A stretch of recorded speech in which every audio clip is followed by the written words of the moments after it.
Assalamualaikum warahmatullahi wabarakatuh. Apa kabar semuanya? Mudah-mudahan sehat selalu ya. Baiklah, di pertemuan yang pertama ini kita akan membahas seputar masalah strategi. Mata kuliahnya yaitu manajemen strategi. Nah, untuk pokok bahasan yang pertama, di pertemuan yang pertama, kita akan membahas mengenai konsep dasar manajemen strategi.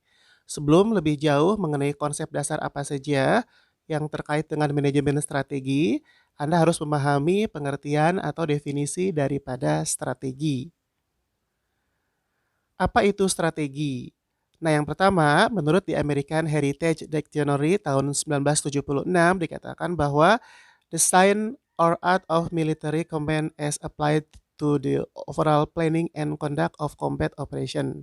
Sementara menurut Jauch and Gluck tahun 1988, strategi ini bisa diartikan sebagai rencana yang disatukan, luas, dan berintegrasi, menghubungkan keunggulan strategis perusahaan dengan tantangan lingkungan yang dirancang untuk memastikan tujuan utama dari perusahaan dapat dicapai.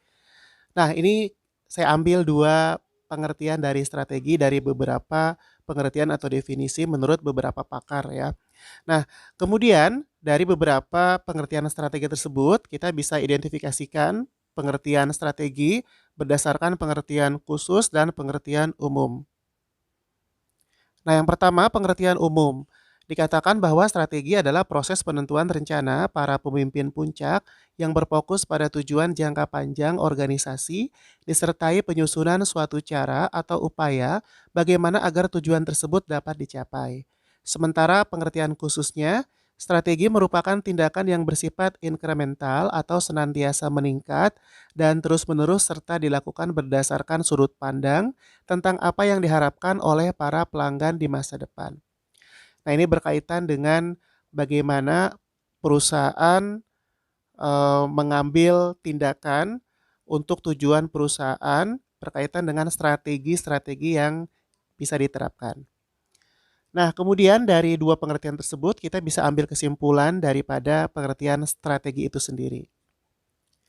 Nah, kesimpulannya adalah bahwa strategi adalah rencana jangka panjang dengan diikuti tindakan-tindakan yang ditujukan untuk mencapai tujuan tertentu yang telah ditetapkan sebelumnya berdasarkan analisis dan pengamatan lingkungan. Nah, artinya adalah bahwa strategi ini berkaitan dengan jangka panjang perusahaan. Bisa 10 tahun atau 20 tahun ke depan, apa saja strategi atau rencana yang ditetapkan oleh perusahaan tentu saja untuk mencapai goals atau tujuan-tujuan perusahaan yang sebelumnya sudah ditetapkan. Nah, berkaitan dengan manajemen. Kalau tadi kita sudah bahas mengenai beberapa pengertian strategi, nah sekarang kita gabungkan dengan manajemen. Pastinya Anda sudah tidak asing lagi dengan kata manajemen. Anda sudah dapat menemukan arti kata manajemen baik pada mata kuliah manajemen yang sebelumnya kita sudah ada di manajemen keuangan sebelumnya ya. Kemudian mungkin Anda juga pernah belajar atau mengambil manajemen sumber daya manusia, kemudian manajemen yang lainnya ya, manajemen strategi. Jadi manajemen strategi ini merupakan serangkaian rencana jangka pendek sampai dengan rencana jangka panjang yang diimplementasikan dalam seluruh proses bisnis organisasi untuk menghadapi persaingan dan mencapai visi perusahaan. Nah, jadi manajemen strategi ini fokusnya adalah visi perusahaan. Misalnya ada sebuah perusahaan yang tentu saja di awal berdirinya dia harus menentukan visi dan misi. Nah, visi kedepannya seperti apa? Nah, bisa dikaitkan dengan manajemen strategi, ya. Jadi baik itu jangka pendek maupun jangka panjangnya seperti apa. Nah, itu bisa diimplementasikan atau diterapkan dalam proses-proses bisnis organisasi atau perusahaan. Nanti di pertemuan berikutnya kita akan membahas mengenai visi dan misi perusahaan. Nah, manajemen strategi ini sangat penting bagi perusahaan ya. Yang pertama adalah untuk memberikan arah pencapaian tujuan organisasi atau perusahaan.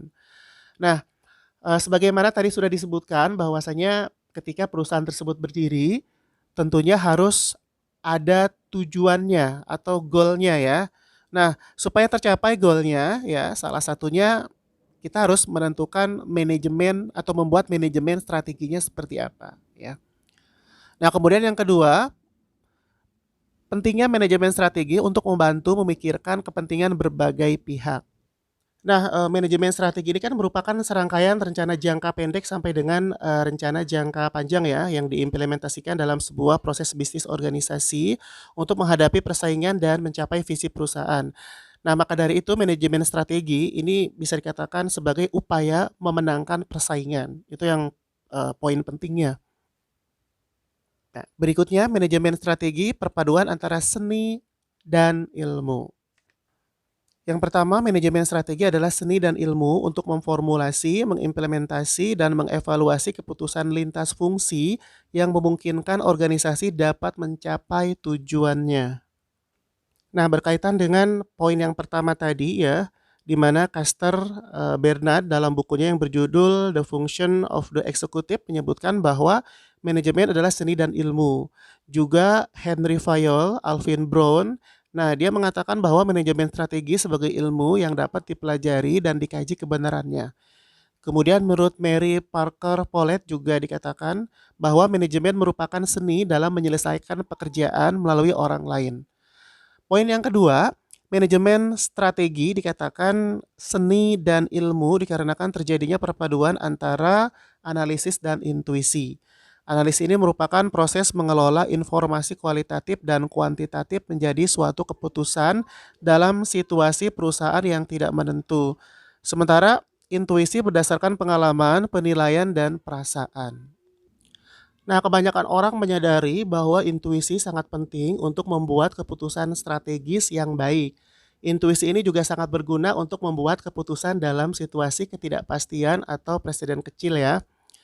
Dan kaitannya dengan organisasi atau perusahaan, di mana organisasi ini harus terus-menerus memantau kejadian di lingkungan internal dan eksternal, serta tren dari waktu ke waktu, sehingga perubahan yang cepat itu dapat dibuat ketika diperlukan. Jadi penyusun strategi itu harus mampu adaptif dengan perubahan gitu ya. Dengan perubahan karena akan sangat menentukan keberhasilan ya. Ya tidak hanya penentuan keberhasilan saja ya, kegagalan dari strategi perusahaan juga bisa ditentukan dari situ ya. Dengan cara apa? Dengan cara melacak tren industri dan kompetisi tentu saja. Nah, berikutnya tahapan manajemen strategi. Rencana strategis berorientasi pada jangkauan masa depan.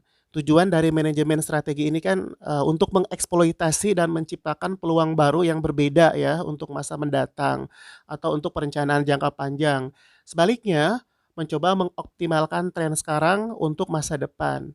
Tahapan yang pertama yaitu mengembangkan visi dan misi, kemudian yang kedua mengidentifikasi peluang dan ancaman eksternal perusahaan, yang ketiga menentukan kekuatan dan kelemahan, yang keempat menetapkan tujuan jangka panjang, yang kelima merumuskan alternatif strategi, dan yang keenam memilih strategi untuk dilaksanakan.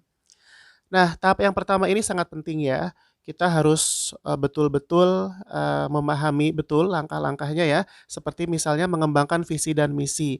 Di awal perusahaan berdiri tentunya betul-betul harus dibuat visi dan misi ke depannya seperti apa.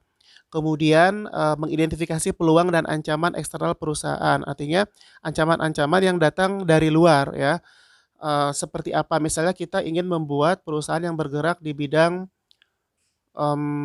bahan baku makanan misalnya ya, salah satu bahan baku makanan. Nah, kita betul-betul harus mengidentifikasi kira-kira ancaman yang datang dari luar, artinya dari perusahaan-perusahaan yang sejenis seperti apa, atau peluangnya bagaimana ya, peluang ke depannya seperti apa. Kemudian menentukan kekuatan dan kelemahan. Kekuatan artinya bisa datang dari internal perusahaan. Kekuatan produk kita itu seperti apa dibandingkan dengan produk yang sama atau yang sejenis dari perusahaan-perusahaan kompetitor ya. Kemudian kita ada kelemahan tidak ya. Dan kita juga bisa membaca kekuatan dan kelemahan dari perusahaan-perusahaan kompetitor dalam hal ini. Kemudian menetapkan tujuan jangka panjang ini sangat penting ya. Tujuan jangka panjang 10 tahun, 20 tahun ke depan seperti apa. Kemudian merumuskan alternatif strategi. Nah, selain strategi yang sudah kita susun dari awal, kita juga bisa menggunakan option B, artinya kita merumuskan alternatif strategi berikutnya ketika strategi yang awal misalnya kurang berjalan, seperti itu. Kemudian yang terakhir memilih strategi untuk dilaksanakan. Nah, ini adalah tahapan yang pertama ya. Berikutnya kita ke tahapan yang kedua. Yang pertama adalah menetapkan tujuan tahunan, kemudian membuat kebijakan, memotivasi karyawan, mengalokasikan sumber daya agar strategi yang telah diinformasikan dapat dijalankan. Kemudian tahapan berikutnya, meninjau ulang faktor eksternal dan internal yang menjadi strategi dasar saat ini, mengukur kinerja, dan mengambil tindakan korektif. Nah, mengukur kinerja ini sangat penting ya, baik kinerja secara individu ya, tenaga kerja, ataupun kinerja secara global, artinya kinerja perusahaan yang sudah berjalan selama periode tertentu, ini betul-betul diukur dan kita ambil feedbacknya seperti apa ya. Eh, dalam menjalankan roda strategi ke depannya seperti apa. Nah, berikutnya tinjauan utama manajemen strategi. Manajemen strategi sangat bergantung kepada isu yang akan menjadi dasar dalam merumuskan strategi. Nah, ini ada beberapa isu untuk menjadi perhatian dalam seluruh tahapan manajemen strategi ya. Yang pertama, peluang bisnis apa yang akan dimasuki. Kemudian yang kedua, bisnis apa yang harus ditinggalkan. Yang ketiga, bagaimana mengalokasikan sumber dayanya. Yang keempat, harus ekspansi atau diversifikasi bisnis. Yang kelima, apakah akan memasuki pasar internasional? Dan yang keenam, apakah harus merger atau membentuk joint venture? Ini pertanyaan-pertanyaan penting yang harus dijawab oleh perusahaan terkait dengan tinjauan utama manajemen strategi. Berikutnya, tinjauan utama manajemen strategi, isu dalam implementasi strategi. Kalau tadi isu dalam memformulasikan strategi, sekarang yang kedua, isu dalam implementasi strategi. Yang pertama adalah memobilisasi karyawan dan manajer, kemudian disiplin pribadi, komitmen, pengorbanan, kemampuan interpersonal, kebanggaan, dan antusias untuk mencapai tujuan ya. Ini keenam variabel ini sangat penting ya untuk penerapan strategi yang dijalankan oleh perusahaan. Kemudian yang ketiga, isu dalam evaluasi strategi. Nah, ada 3 poin. Yang pertama, kesuksesan hari ini tidak menjamin kesuksesan di hari esok ya. Artinya ketika periode sekarang perusahaan mengalami kesuksesan di mana goalnya sudah tercapai, ini tidak bisa memastikan atau menjamin bahwa nanti di 10 tahun yang akan datang atau di 5 tahun yang akan datang akan terjadi hal yang sama. Makanya evaluasi secara terus-menerus itu sangat penting bagi perusahaan, terutama untuk menentukan strategi apa yang sangat bisa diandalkan untuk dalam tanda petik mengalahkan kompetitor dalam hal tujuan perusahaan ya, untuk mencapai tujuan perusahaan. Kemudian sukses selalu membawa masalah baru yang berbeda ya. Nah, kemudian yang ketiga, perusahaan yang mengalami puas diri akan mengalami kegagalan ya. Nah, ini tentu saja perlu dihindari. Artinya ketika perusahaan mencapai goal di tahap yang pertama atau di periode yang pertama, jangan langsung berpuas diri, tetap lakukan tindakan-tindakan evaluasi korektif untuk kedepannya bisa lebih baik lagi. Nah, berikutnya 5 elemen dasar proses manajemen strategi. Yang pertama, menetapkan visi, misi, dan tujuan organisasi. Yang kedua, pengamatan lingkungan. Yang ketiga, perumusan dan pemilihan strategi. Yang keempat, implementasi strategi. Dan yang kelima, evaluasi kinerja dan pengendalian tindakan koreksi. Berikutnya ada pokok bahasan yang tidak kalah pentingnya yang akan sama-sama kita pelajari bersama ya, di mana manajemen strategi untuk keunggulan kompetitif.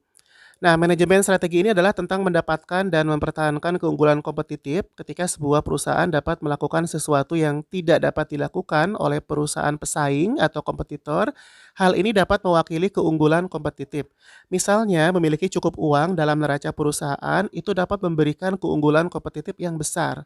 Beberapa perusahaan kaya membeli pesaing yang terpuruk ya, ini contoh nyata. Nah, memiliki aset tetap lebih dari perusahaan pesaing juga dapat memberikan keunggulan kompetitif yang besar tentu saja. Misalnya, kalau kita lihat, perusahaan Apple ya, siapa yang tidak kenal dengan perusahaan Apple. Perusahaan Apple ini tidak memiliki fasilitas manufaktur sendiri dan saingannya misalnya Sony ya, dia memiliki sekitar 57 pabrik elektronik. Sementara Apple itu hanya mengandalkan kontrak dengan produsen untuk membuat produk. Sementara Sony dia memiliki pabrik sendiri. Nah, aset tetap yang tidak dipunyai oleh Apple tentu saja dan, bersandar hanya pada finansial membuat Apple tidak memiliki utang jangka panjang. Dan sebaliknya, Sony telah membangun utang yang sangat besar ya dalam neraca ya. Sebagaimana CEO Paco Underhill, dia pernah mengatakan bahwasanya di mana dulu perang yang sopan, sekarang ini adalah pertarungan barbar abad ke-21. Jadi di mana setiap orang bersaing dengan orang lain untuk mendapatkan uang pelanggan ya. Pernyataannya seperti itu. Nah, mendapatkan dan mempertahankan keunggulan kompetitif itu sangat penting untuk kesuksesan jangka panjang tentu saja dalam sebuah organisasi ya. Dan dalam produk retail massal misalnya, perusahaan besar seperti misalnya Walmart atau Best Buy dan Sears itu kehilangan keunggulan kompetitif dari toko-toko kecil. Jadi ada pergeseran dramatis dalam retail massal menjadi lebih kecil. Sebagian pelanggan beralih ke pembelian online. Nah, biasanya juga perusahaan dapat mempertahankan keunggulan kompetitif itu hanya untuk periode tertentu saja, karena perusahaan saingan dia akan meniru dan mengurangi keuntungan tersebut. Dengan demikian, tidak cukup hanya memperoleh keuntungan kompetitif, sebuah perusahaan juga harus berusaha untuk mencapai keunggulan kompetitif yang berkelanjutan. Dengan apa? Dengan terus menyesuaikan diri dengan perubahan tren dan kejadian eksternal, serta memiliki kemampuan internal, kemudian kompetensi dan sumber daya, serta dengan efektif merumuskan, menerapkan, dan mengevaluasi strategi yang memanfaatkan faktor-faktor tersebut tentu saja ya. Nah, berikutnya, keunggulan bersaing atau competitive advantage apabila perusahaan memiliki 4 kriteria. Ya, apa saja kriterianya? Yang pertama adalah bernilai atau valuable, yaitu perusahaan atau organisasi memiliki kemampuan untuk mengeksploitasi peluang atau menetralisasi ancaman dari lingkungan eksternalnya. Kemudian yang kedua, langka atau rare, artinya tidak dimiliki oleh pesaing kini dan potensial. Yang ketiga, mahal untuk meniru, yaitu bila perusahaan tidak dapat memperolehnya atau harus memperoleh dengan biaya yang tinggi. Dan yang keempat, tak dapat digantikan, yaitu pemanfaatan secara penuh sumber daya yang dimiliki perusahaan.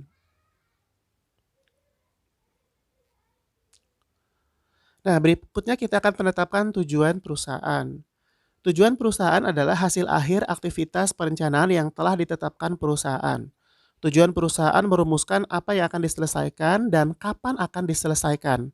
Dan sebaiknya diukur jika memungkinkan. Jadi tujuan perusahaan adalah hasil akhir yang ingin dicapai perusahaan, di mana pencapaian tujuan perusahaan merupakan hasil dari penyelesaian misi perusahaan. Nah, beberapa bidang di mana perusahaan perlu membuat tujuan dan sasaran, misalnya profitabilitas, efisiensi, kemudian pertumbuhan, ya, kekayaan pemegang saham, reputasi, dan lain sebagainya. Nah, dengan demikian, tujuan perusahaan adalah menyediakan dasar untuk perencanaan, pengorganisasian, permotivasian, dan pengendalian.